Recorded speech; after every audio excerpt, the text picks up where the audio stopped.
Ayan, Gody once again mga kapatid. For this video, i-update ko po kayo dito sa aking incubator. At the same time, sasagutin po natin yung tanong ng isa nating kababayan kung ano po yung gamot sa fowl pox o bulotong ng pabo. Yan po yung mga picture na isinend niya po doon sa grupong Usapang Pabo. Tinatanong niya kung ano po yung gamot yan. So bago yan, i-update ko muna kayo dito sa aking incubator. At ito po, samahan niyo po ako. Here we go, let's go!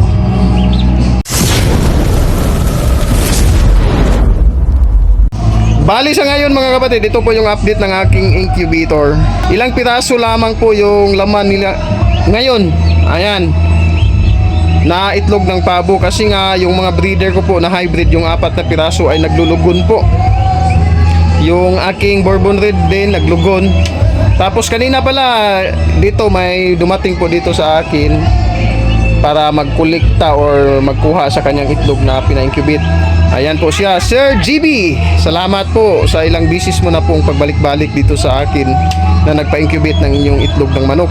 So yung kanyang mga manok mga kapatid ay hindi po ordinaryong manok kasi nga may bloodline po talaga.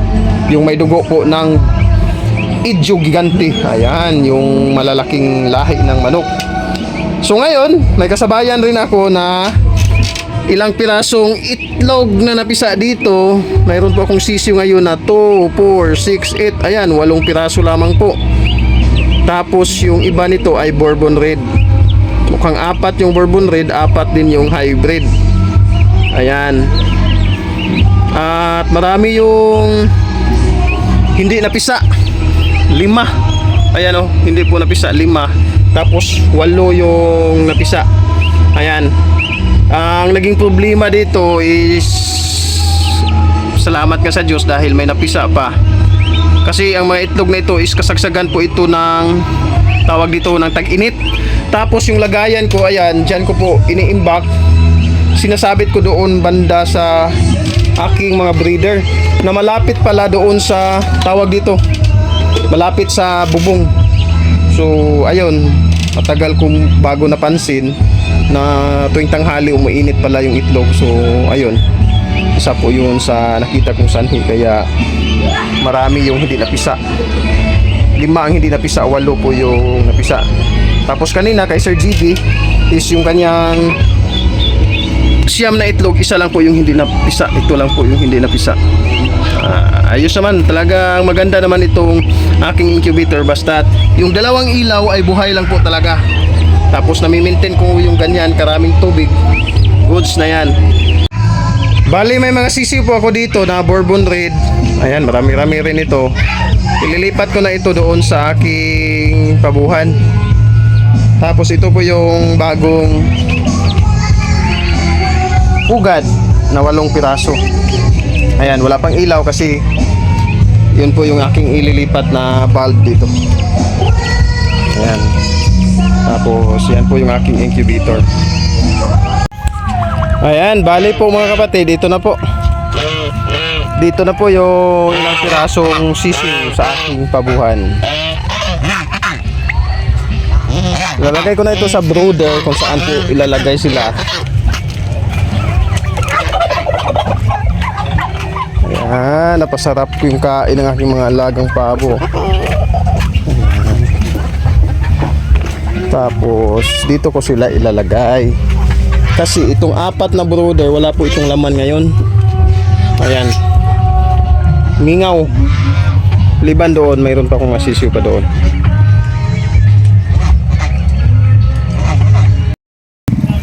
Ayan, bali doon na po tayo sa tanong ng ating kababayan kung ano po daw yung gamot sa fowl pox o bulotong pabo. So pagdating po sa fowl pox mga kapatid, hindi naman masyado yung nakakatakot. Lalo na pag maaga pa lamang, ay atin na pong maagapan. So yung ginagawa ko dito mga kapatid, marami talagang gamot yan kahit ano po. Kasi nga hindi naman po talaga yan delikado. Basta't hindi pa po masyadong malala. So pagdating po sa antibiotic o nabibiling gamot po niyan, lalo na pag ganyan, mukhang masyadong malala na yan, lalo na may tama po dito sa ilong. Kumbaga parang hindi lang ilang piraso, hindi lang isang piraso, kundi may mangilan-ngilan na po talaga sa kanyang mukha. Pagsabayin mo yung alternatibong gamot, tapos yun pong nabibiling gamot. Ayan. So yung nabibiling gamot na pwede nating i-apply pagdating po sa fowl pox o bulutong ng ating alagang pabo mga kapatid is yun pong Thymol. Ayan, yan po yung hitsura ng Thymol mga kapatid. Pwede po natin yung igamot sa ating mga alagang pabo na mayroon pong fowl pox. Ayan. Pwede hapon, pwede umaga po natin yung i-apply nyo po yung Thymol. Dili po yan. Tapos yung mga alternatibong gamot naman dyan is yung mostly na ginagawa ko talaga is yun pong binububutan ko ng amoxicillin capsule. Ayan, binububutan ko ng amoxicillin capsule yung fowl pox mga kapatid. Tinutuklap ko po yung pinakabalat niyan.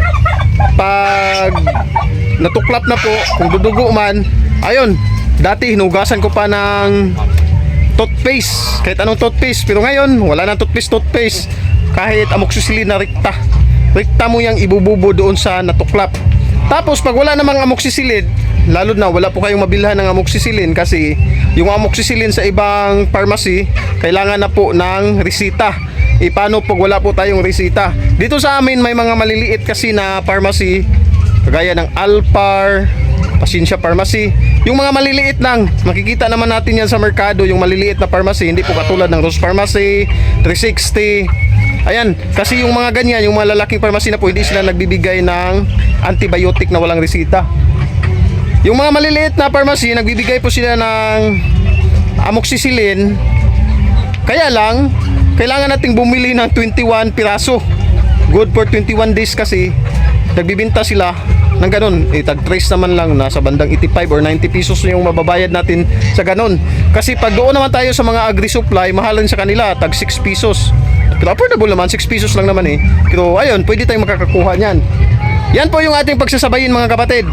Either yun pong amoxicillin, ibububod natin sa tinuklap, tapos painumin natin yan ng Thymol.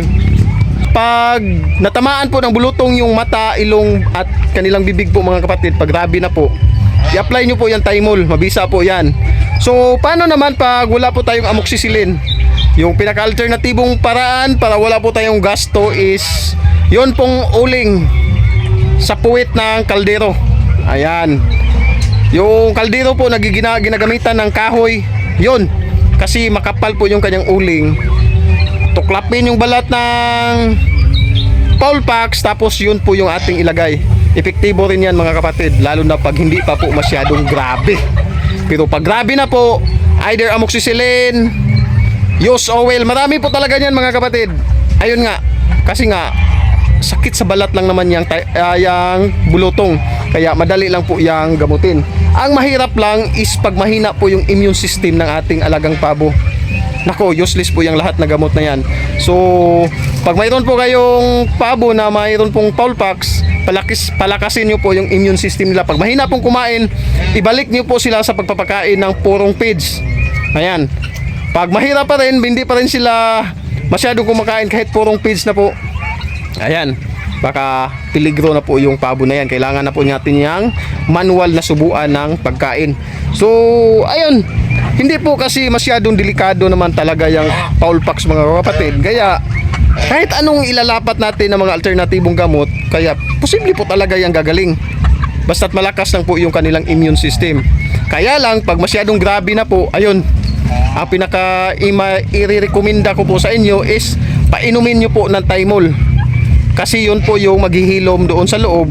Tapos sa labas naman, yun naman po mga alternatibong gamot para mas lalo pong mas matulungan po nating mas madaling gumaling yung fowl pox ng ating alagang pabo.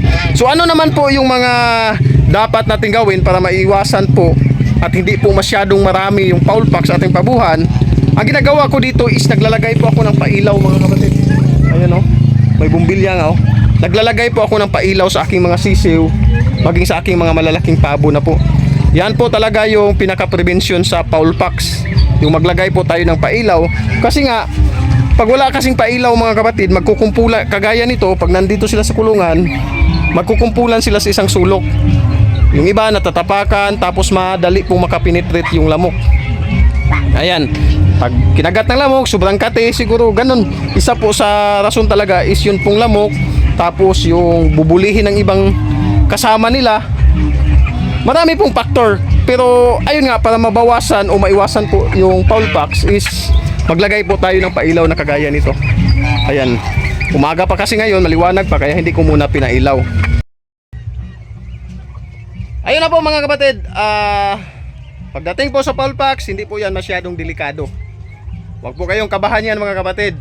Pag malala na po ng konti, pagsabayin nyo po yung alternatibong gamot. Lahat na yan. Marami po tayong makikita na alternatibong gamot. Tapos isabay nyo po yung medical na gamot na yun pong Thymol. Ipainom nyo po. Pero pag hindi po masyadong malala mga kapatid, magganadong kumain, tapos malayo sa kanyang mata, sa ilong, sa bibig yung kanyang foul pox. Kahit sa bibig, basta hindi lang po talaga grabe. Kahit hindi na po Thymol mga kapatid, gamitin nyo po yung mga alternatibong gamot.